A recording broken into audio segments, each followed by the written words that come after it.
Mokiniai prisiminė, kad buvo parašyta, uolumas dėl tavo namų sugrauš mane.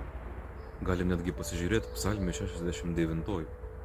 Jėzaus uolumas tai ne pyktis ar emocijų protrukis, tai buvo meilės tėvui ugnis liepsna, kuri dega jo širdyje.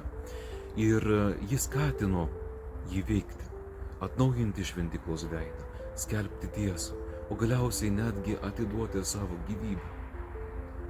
Aš stengiuosi rinktis Jėzų, stengiuosi kasdien juom pasitikėti. Pagalvok, ar tu irgi, nes kai tik tai pasitikė Jėzumi, kai tik tais juo žodžiu pradedi gyventi, tai tavo gyvenimas jau nebėra toks pats. Nebegali būti abejingas, nebegali gyventi tik tais praeities nuoskaudomis.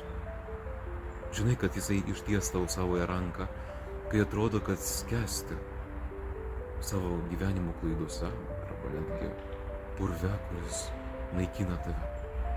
Tu jam rūpi, jis save dovanoja iš meilės ir kviečia tave ieškoti tikro gyvenimo, tikros meilės ir tikro tikėjimo, kurio negalima nusipirkti. Jėzus trokšta, kad atmerktum galiausiai akis, kad nebebūtum aklas kaip tie, kurie Evangelijoje pagal Joną nesugebėjo pastebėti jo ženklų ir nepažino Dievo veikimo.